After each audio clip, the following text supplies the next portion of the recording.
بسم الله الرحمن الرحيم.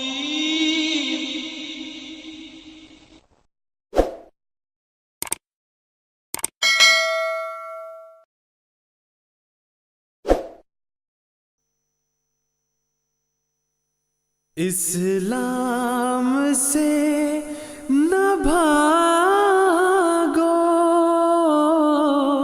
راہ خدا یہی ہے، اے سونے والو جاگو،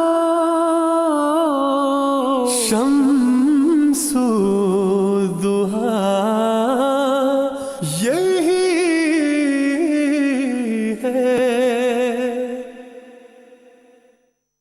وشیہ صاحب، ہمارے یہ دوست حمزہ صاحب ہیں جو یہ سوال کر رہے ہیں، جو مجھے کیونکہ ان کی آواز بہت واضح نہیں آ رہی تھی، لیکن جو مجھے سمجھ میں آیا ہے، دو حوالوں کو پیش کر رہے ہیں۔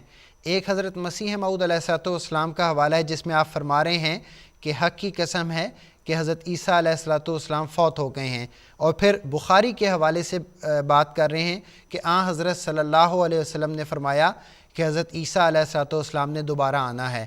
تو آپ اس بارے میں کچھ وضاحت کر دیں۔ جی برہان صاحب، حضرت صلی اللہ علیہ وسلم کی احادیث موجود ہیں۔ بخاری میں حدیث ہے کہ کیف انتم اذا نزل ابن مریم فیکم، کہ تمہارا کیا حال ہوگا، یا یہ کہنا چاہیے کہ کتنے خوش قسمت ہوگے تم کہ جب ابن مریم تم میں نازل ہوگا۔ دوبارہ آنے کا لفظ نہیں ہے، نازل ہونے کا لفظ موجود ہے۔ یہ حدیثیں موجود ہیں، اس میں کوئی شک نہیں۔ ہمارے صرف عرض اتنی سی ہے، ابھی اس سے پہلے بات ہو رہی تھی کہ تم مرزا صاحب کو آخری نبی کیوں مانتے ہو، رسول اکرم صاحب کو آخری نبی کیوں نہیں مانتے؟ تو یہاں ہم سوال کرتے ہیں کہ عیسیٰ علیہ السلام آئیں گے اس دنیا میں دوبارہ، تو ہمارا آپ سے سوال یہ نہیں بنتا کہ آپ عیسیٰ علیہ السلام کو آخری نبی کیوں مانتے ہو، رسول اکرم صاحب کو آخری نبی کیوں نہیں مانتے؟ کیونکہ اس نے دوبارہ آنا ہے۔ بات یہ ہے کہ جب قرآن کریم حضرت عیسیٰ علیہ السلام کی وفات کا اعلان کر رہا ہے، جس کی طرف ان کے دلائل دیتے ہوئے فرمایا کہ ابن مریم مر گیا، حق کی قسم داخل جنت ہوا وہ محترم، شاید اسی طرف ان کا اشارہ ہوگا۔ تو جب اس کی وفات ہو گئی تو پہلے عیسیٰ علیہ السلام کو زندہ تو ثابت کر لیں۔ صرف یہ لفظ دیکھ کے کہ حدیث میں آتا ہے کہ ابن مریم نازل ہوگا، اس سے یہ کیسے پتہ چل گیا کہ وہ شخص فوت ہی نہیں ہوا؟ حضرت عیسیٰ علیہ السلام فوت ہی نہیں ہوئے اور ابھی 2000 سال سے وہ زندہ آسمان پر بیٹھے ہوئے ہیں، یہ کیسے پتہ چل گیا؟ کیا صرف اس وجہ سے کہ حضرت صلی اللہ علیہ وسلم نے یہ فرمایا ہے کہ وہ نازل ہوگا؟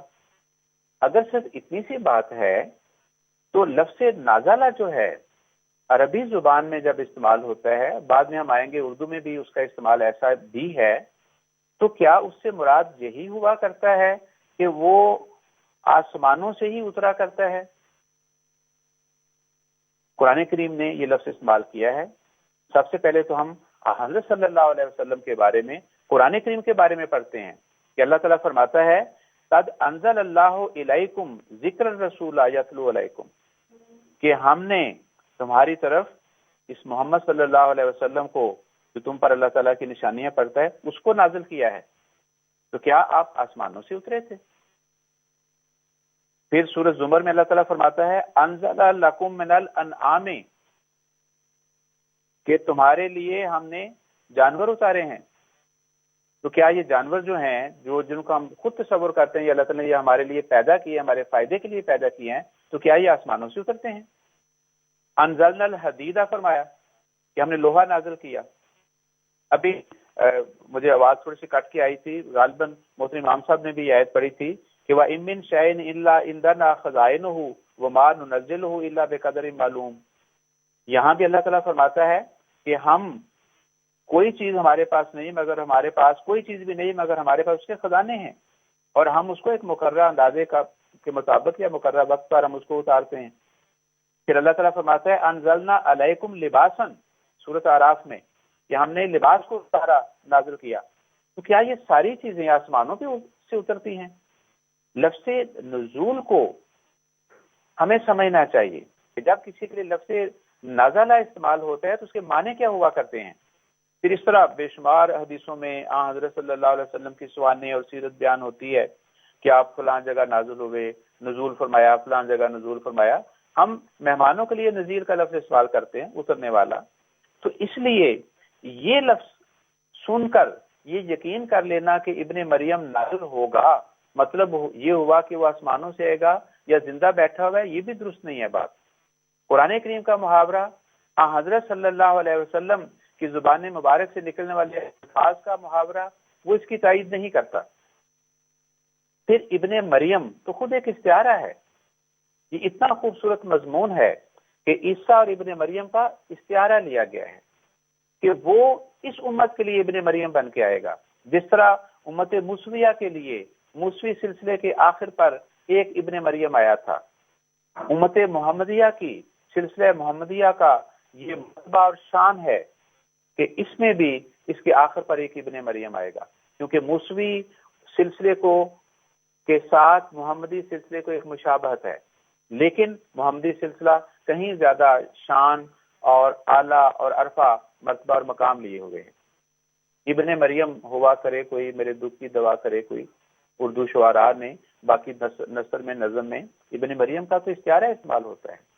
تو یہ قرآن کریم نے استعارے استعمال فرمائے ہوئے ہیں. حضرت صلی اللہ علیہ وسلم کو جو جوامع الکلم دیے گئے تھے، یہ وہ زبان ہے کہ استعاراتی رنگ میں تشبیہاتی مضمون کو یہ بیان کیا گیا ہے کہ اس امت میں بھی ایک ابن مریم آئے گا. اس لیے امت موسویہ جو سب سے ایک نمایاں امت تھی، قرآن کریم نے بار بار بنی اسرائیل کا ذکر کیا، اس کی بھی کوئی حکمت تھی. یہ امت محمدیہ اپنی شان میں اس سے کہیں زیادہ بڑھ کے ہونے والی تھی، اور جو انعامات اور جو مقام دیے گئے حضرت صلی اللہ علیہ وسلم نے نام بھی وہی دیے تاکہ شان کے اعتبار سے اس سے کہیں زیادہ بڑھ کے ثابت ہو. حدیث میں آتا ہے نا کہ یہ یہود کے اتنے فرقے ہو گئے تو امت محمدیہ بھی اتنے فرقے میں بٹ جائے گی. یہود کے ساتھ مکمل مشابہت جو ہے حضرت صلی اللہ علیہ وسلم نے دی. تو جب برائیوں میں مشابہت ہے تو اچھائیوں میں بھی مشابہت ہونی چاہیے. تو اس سلسلے کے آخر پر ایک ابن مریم آیا تھا، تو فرمایا کہ اس سلسلے کے بھی، اس امت میں بھی آخر پر ایک ابن مریم آئے گا جو اپنے صفات کے اعتبار سے، اپنے کاموں کے اعتبار سے اس شان میں ہوگا کہ اس کو بھی ابن مریم کہا جائے گا. بالکل ٹھیک مبشر یاس صاحب. اصل میں بات تو یہی ہے کہ حضرت بانی جماعت احمدیہ تو یوں کہتے ہوئے گویا نظر آتے ہیں کہ سارے حکموں پر ہمیں ایمان ہے، جان و دل اس راہ پر قربان ہے. جتنا بھی حضرت مرزا غلام احمد قادیانی علیہ الصلوۃ والسلام کی سیرت کا مطالعہ کیا جائے، آپ کی کتب کا مطالعہ کیا جائے، یہ تصور ہی نہیں کیا جا سکتا کہ آقا و مولا حضرت محمد مصطفیٰ صلی اللہ علیہ وسلم نے کوئی اور بات بیان فرمائی ہو اور مرزا صاحب اس سے مخالف کوئی بات کر دیں، بلکہ آپ تو جگہ جگہ یہ بیان فرماتے نظر آتے ہیں کہ میں نے تو جو کچھ پایا ہے وہ حضرت صلی اللہ علیہ وسلم کے نقش پا کی برکت سے پایا ہے.